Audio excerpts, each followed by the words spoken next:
বান্দার হক জমি দুনিয়াতে থাকতে যার হক তার সাথে রফা দফা করে কবরে যেতে হবে। এটা সহি, তোমরা মানো আর না মানো, এটাই সত্য 100%।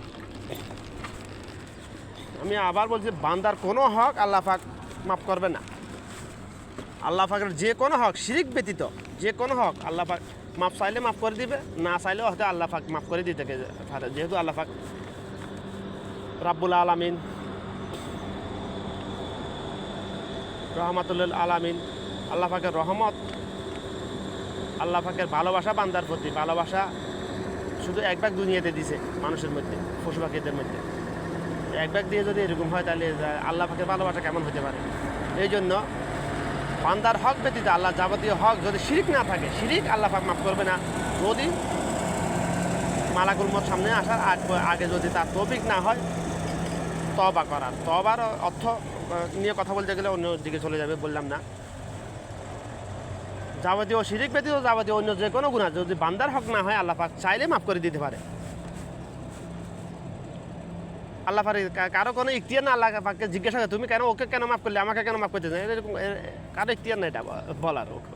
সবাই এটা আল্লাহ পাকের ইখতিয়ার, আমার আল্লাহ রহমত। এটা আল্লাহ চাইলে মাফ করে দিতে পারে। তবে সবাইকে কাকে মাফ করবে? যার অন্য যাবতীয় সব আমল পরিপূর্ণ আছে তাকে হয়তো মাফ করবে, সবাইকে মাফ করবে না।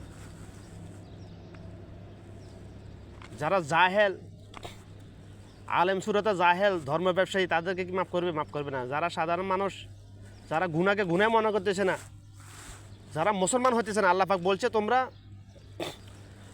ইমানওয়ালা না হয়ে আমার কাছে এসো না, এটা বলে না। আল্লাহ পাক বলছে তোমরা মুসলমান না হয়ে আমার কাছে এসো না।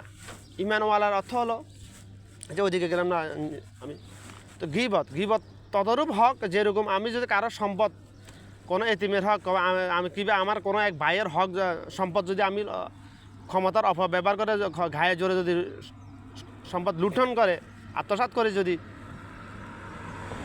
এটা যেরকম আল্লাহ পাক মাফ করবেন, সে মাফ করবে না।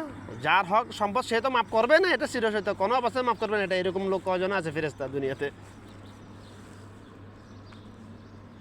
তদরূপ আমি যদি কারো গীবত করি, আপনি যদি কারো গীবত করেন, এই গীবতের গুনাহটা যার গীবত করেছি তার কাছে যতক্ষণ মাফ চাইব না ততক্ষণ আল্লাহ পাক মাফ করবে না। আউযুবিল্লাহি মিনাশ শাইতানির রাজিম, নাউযুবিল্লাহ। কিন্তু এমন কোনো দুনিয়াতে এমন কোনো ফেরেশতা তো নাই, মানুষের কথা বলতেছি, যে মানুষের গীবত করবে আবার তার কাছে যায় মাফ চায়, ভাই আমি তোমার গীবত করেছি আমাকে মাফ করে দিও, এরকম কোনো ফেরেশতা আছে কি আসলে দুনিয়াতে? নাই। কিন্তু আমার ক্ষেত্রে আমি অনেক ক্ষেত্রে অনেক সময় বলেছি, আমি ভাই আমি এরকম তোমার ব্যাপারে এরকম কথা বলে ফেলেছি, মাফ করে দিও। তখন সে মানে অবাক হয়, হাসে। এরকম আমার লাইফে অনেক ঘটনা ঘটেছে। আমি আমাকে প্রমোট করার জন্য বলতেছি না, কিন্তু মানুষের কথা বলছি। মানুষের মধ্যে এই আদরটা নাই। মানে গীবতটাকে মানুষ তো গুনাহ মনে করতেছে না, মাপ কেন চাইবে রে ভাই? গীবতটাকে মানুষ তো গুনাহ মনে করতেছে না, এটা তো হারাম, এটা তো জেনার চাইতে মারাত্মক গুনাহ, এটা তো কবিরা গুনাহ, এটা তো মানুষের হক, এটা তো গুনাহ মনে করতেছে না। একটা হাদিস আছে, হাদিসটা সহি, হাদিসের সনদ মতন সব সহি, হাদিস হাসান, যে মানে আল্লাহ পাকের কাছে সবচেয়ে দুনিয়াতে সবচেয়ে নিকৃষ্ট জায়গা হলো বাজার, সবচেয়ে উৎকৃষ্ট উন্নত জায়গা হলো মসজিদ। বাজার বলতে শুধু আমাদের মুরগঞ্জ বাজার না, বাজার বলতে আমাদের মিজিবের ঘাটাকে দোকানগুলোও বাজার।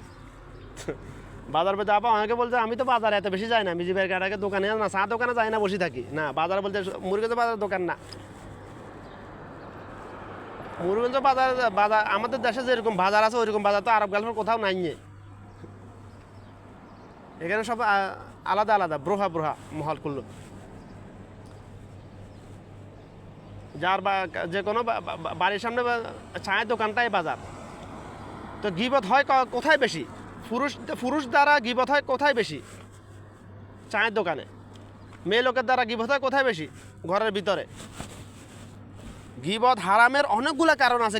গীবতকে কেন আল্লাহ পাক এত এত কঠোরভাবে হারাম করেছেন, এটার পিছনে তো অবশ্যই কারণ আছে না ভাই?